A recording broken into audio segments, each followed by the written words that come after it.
السلام علیکم دوستوں، آج ہم اپنی اس ویڈیو کے ذریعے آپ لوگوں کو بتائیں گے کہ جب سرکار دو عالم محمد مصطفیٰ صلی اللہ تعالیٰ علیہ وسلم مکہ سے ہجرت کر کے یثرب پہنچے تو یثرب میں کئی قبیلوں والوں نے آپ سرکار دو عالم کو اپنے حفاظت میں لینے کے لیے آپ کی اونٹنی کی نکیل کو تھاما، پر آپ سرکار دو عالم نے ان سب کو یہی کہا کہ اونٹنی اللہ کے حکم کی پابند ہے، اس کی نکیل چھوڑ دو، یہ جہاں چاہے گی وہیں بیٹھے گی اور وہیں ہم قیام فرمائیں گے۔ تو اس ویڈیو کے ذریعے ہم آپ لوگوں کو بتائیں گے کہ آپ سرکار دو عالم نے یثرب میں کہاں قیام فرمایا، اور ہم آپ کو یہ بھی بتائیں گے کہ اسلامی تاریخ کی شروعات آپ سرکار دو عالم کے یہ ہجرت کر کے یثرب آنے سے ہی ہوئی، اور یثرب کا نام کیا بدل کر رکھا گیا، ان سب باتوں کا ذکر ہم اپنی اس ویڈیو میں کریں گے۔ جب آپ کا گزر بنی نجار پر ہوا تو سلید بن قیس اور اسیرہ بن خارجہ نے اپنی قوم کی اور سے عرض کی کہ ہم آپ کے ننیھال والے ہیں اور آپ کی حفاظت کی طاقت رکھتے ہیں۔ تو آپ سرکار دو عالم نے ان کو بھی وہی جواب دیا جو دیگر قبائل کے سرداروں کو دیا تھا۔ ناکا اس محلے میں ابو ایوب انصاری کے گھر پہنچی اور اس کے مکان کے سامنے کھلے میدان میں بیٹھ گئی۔ سرکار دو عالم اتر بھی نہ پائے تھے کہ وہاں سے اٹھ گئی اور سیدھے چلنے لگی۔ اونٹنی کی نکیل چھوڑی ہوئی تھی۔ کچھ دور چلنے کے بعد وہ واپس پلٹی اور پہلے والے مقام پر آ کر بیٹھ گئی اور سکون سے اس نے اپنی گردن زمین پر رکھ لی۔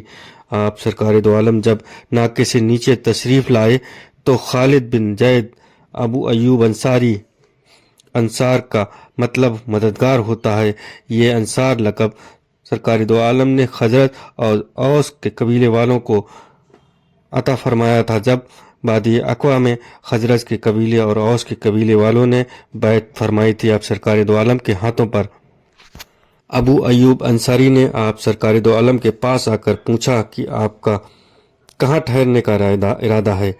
آپ سرکار دو عالم نے فرمایا اس مکان میں جو یہاں سے سب سے زیادہ نزدیک ہو۔ ابو ایوب کا مکان اس جگہ سے سب سے زیادہ نزدیک تھا۔ ابو ایوب کا مکان 2 منزلہ تھا۔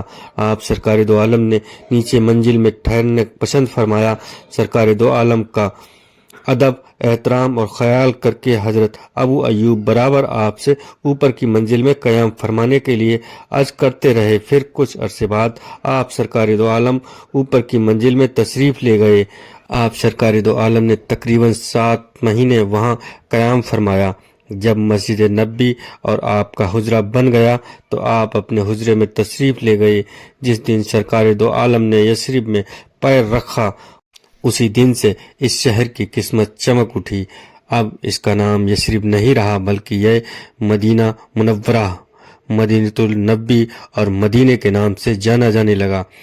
آپ سرکار دو عالم کی ہجرت کے سال کو آگے چل کر اسلامک اتہاس کی سال کو گننے کی شروعات یہیں سے ہوئی، یعنی ہجری کی شروعات اسی سال سے ہوئی جب آپ سرکار دو عالم نے یثرب میں قدم رکھا اور مکہ سے ہجرت کی۔ ابھی تک ہم سرکار دو عالم کی بیعت سے ہی سن کا حساب کرتے رہے، لیکن اب آنے والی تاریخوں کو آپ سرکار دو عالم کی ہجرت کے سال کے ساتھ گنا جائے گا۔ ہجری سن کی شروعات حضرت عمر کی خلافت کے سمے ہوئی۔ تب تک ہجرت کے واقعے کا 17 سال ہو چکے تھے۔ مہینوں کے نام اور شروعات وہی رہے جو عرب میں پرانے زمانے میں چلی آ رہی تھی۔